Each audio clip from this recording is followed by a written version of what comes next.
Sveiki grilio fanai. Daugelis klausia, kuo skiriasi medžio anglis briketai, medžio anglis ir kokios yra jų rūšys. Šiandien mes sugalvojom padaryti testą su riešutu, su kokoso riešutu ir su paprastais anglies briketais.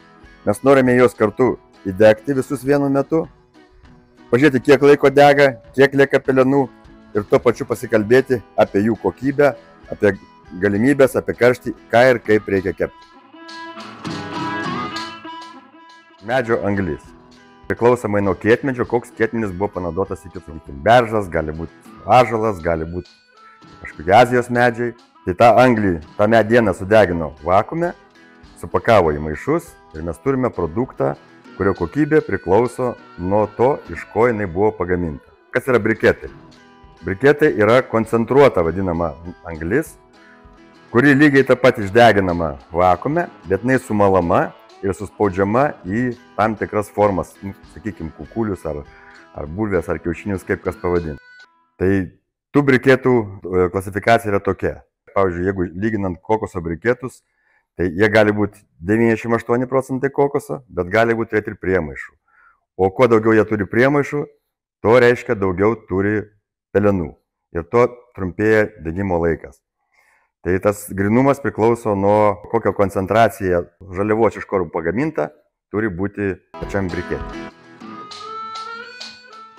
Pati medžio anglis naudojama daugiausia komado griliuose, angliniuose atviruose griliuose, tam, kad išlaikytų pastoviai stabilią temperatūrą, kaip galima ilgiau. Visų kepimų pagrindas, ką mes bekeptume nuo šašlyko iki kitų reikalų, tai yra, kad kuo ilgesnį laiką išlaikyti tam tikrą reikalingą mums temperatūrą.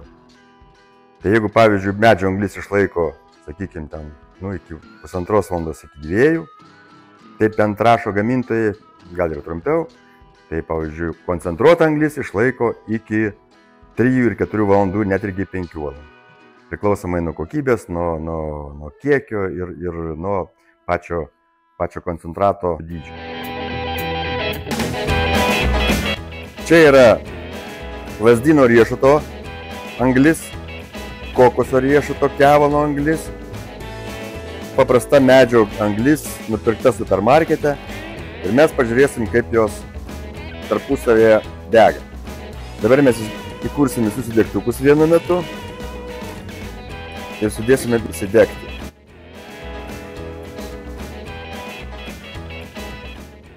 A few moments later. Nustatom laiką, žiūrėsim, per kiek laiko įsidegs, kiek laiko degs, kiek pelenų liks ir vertinsim anglies briketus, kurie yra geriausi ir ekologiškiausi.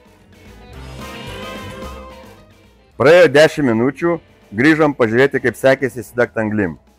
Paprasta medžio anglis praktiškai įsidegus visai jau, riešuto anglis įsidegus gal 15%, kokoso anglis įsidegus gal 25%. Kadangi 20 daugiau metų esu grilio versle ir susidūręs su įvairiais iššūkiais, tai pačioj pradžioje turbūt buvo, mes žinojame tik tai medžio anglį ir nieko daugiau, kuri galbūt nebuvo kokybiška, svarbu įsidega, svarbu kažkiek tai turi temperatūros, nesvarbu, kad rūksta arba turi kvapą, bet visiems buvo viskas gerai. Bet turbūt tobulėjant griliavimo kultūrai, reikalavimam, turbūt norams ir patiekalų įvairoviai, ir patys gamintojai, ir patys turbūt naudotojai pradėjo ieškoti kokybiškesnių produktų. Neužteko to, ką turim. Nes jau dar viena turbūt kuro rūšis, kur nėra paminėta, tai yra peletės arba granulės, kurios yra naudojamos granuliniam griliam, kurios yra, pavyzdžiui, iš vyšnios, iš obelos, kurios irgi 100% yra natūralios, yra dar viena nauja ekologinė banga, analogas būtent medžio anglies briketams arba medžio angliai. O labiausiai turbūt šiai dienai nustebino galbūt, tai būtent, kad galima gaminti iš riešutmedžio kevalo briketus ir kad jie kokybės, vadinkim, geresni už kokoso, kur kokoso kevalo briketas skaitėsi kaip ir kokybiškiausias produktas. Tai kuo grynesnis produktas, tuo kokybė yra geresnė. Jeigu kalbant apie patį kepimo, jeigu norit, kad maistas būtų nepriekaištingas, Tai kaip ir gerai mašiniai, turbūt reikia pilti gerą kūrą. Tai lygiai tas pats, jeigu turit kokybišką kepsninę, tai turbūt kūras irgi labai svarbu, nebūtinai ant visko galima kepti. Toks mano patarimas, o spręs, žinoma, jums patiems. Kadangi pakalbėjome apie pagrindinės medžio briketų ir medžio anglies rūšis, tai galbūt šiek tiek pavyzdžių, ką mes šiandien bandom ir kodėl bandom. Čia aš dabar turiu rankoje kokoso kevalo briketus.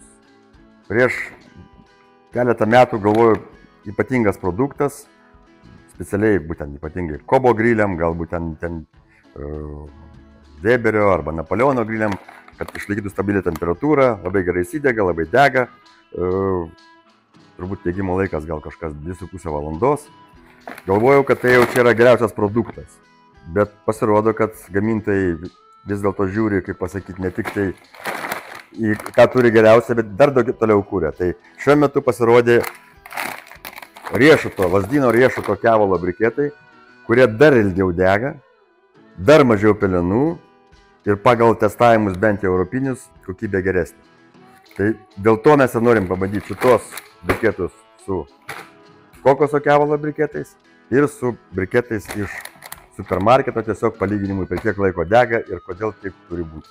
Tas pats kokosas gali būti lygiai kepsninėm padaryta tabletė, bet jinai yra jau su įdegiaja medžiaga, kad ją uždegi kaip šaltą ugnį ir jinai įsidega per 50 sekundžių, gal per minutę ir lygiai taip pat dega 2,5 valandos arba 2 valandas, žiūrint, ką jūs ten kepsit.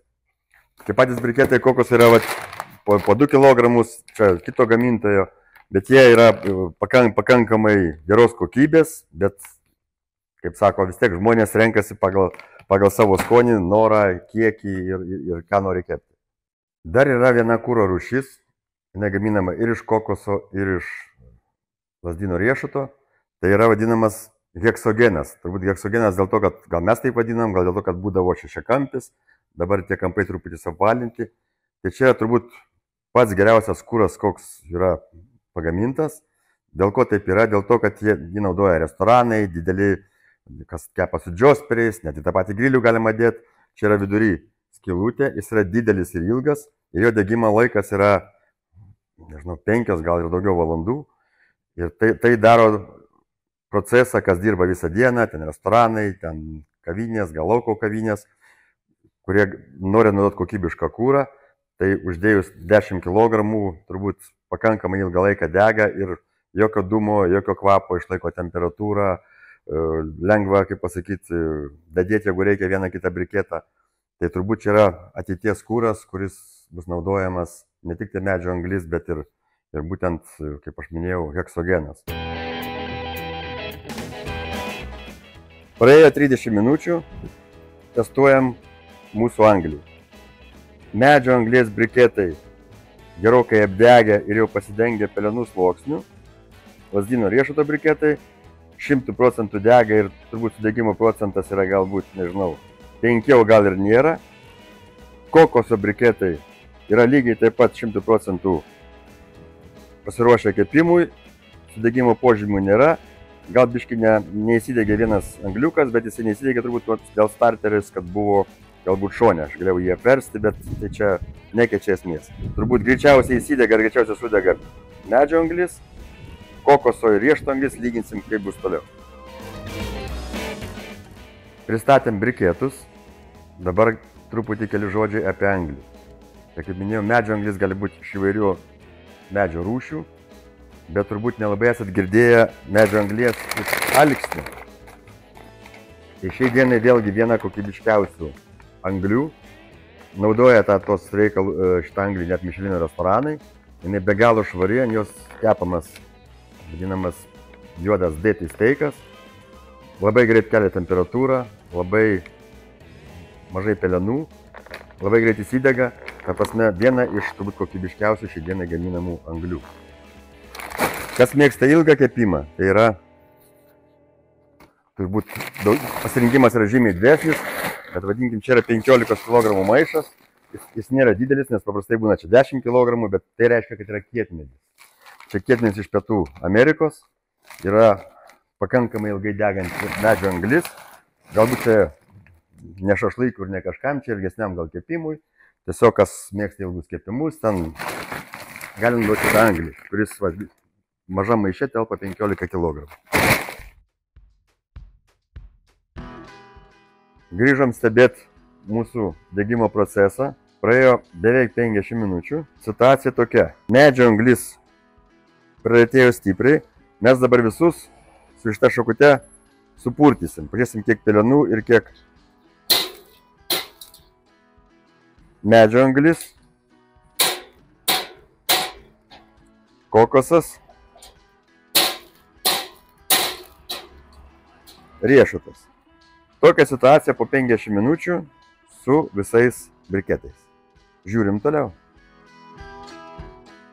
Ačiū, kad žiūrite, kad domitės ir mes pasistengsime kaip įmanoma profesionaliau paaiškinti apie medžio anglis, briketus ir visas kitas fūrų rūšis. Visiems ačiū už dėmesį, testas tęsiasi. Praėjo valanda 15 minučių, žiūrim, kas liko iš mūsų anglių. Iš medžio anglies nelabai kas likę. Tiksliau nieko neliko, 2 gabaliukai. Iš riešuto anglies likę visai nemaži gabaliukai. Kieti, dar neskyla. Dar jie kažkiek tai turbūt pusvalandį tikrai padegs. Iš kokos anglies panašus, gal šiek tiek mažesni, galbūt dar degs kokią 25 minutės. Skirtumas turbūt pagrindinis yra tas, kad kokoso šiek tiek turi daugiau pelenų negu riešuto briketai. Išvada tokia, kad šitie anglis dega trumpiausiai ir subyra greitai. Kokoso anglies briketai, jų turbūt frakcijos buvo labai panašios. Tai dega panašų laiką, gal 5-8% trumpiau kokoso anglis, o turbūt kiečiausiai ir tvirčiausiai lieka lazdyno riešuto briketai, kurie dar gali kepti. Dar toks pastebėjimas, gal nesupras visi, kad čia turbūt gerokai greičiau sudegė, negu ten akcentuoja ant maišo gamintojai. Mes kepėm šiek tiek ant vėjo pilnam, kaip pasakyti, atvirai užkūrę, kad testas nebūtų nesitęstų daug valandų ir kiekis yra pakankamai mažas, nes jeigu jūs bus vidury griliaus su sklendėm ir su degimo procesas bus kur kas ilgesnis. Tai tiesiog yra palyginimas, testas. Dar mes turbūt kitą kartą pamiruosim darydami testą ir temperatūras kiekvienos rūšies briketų.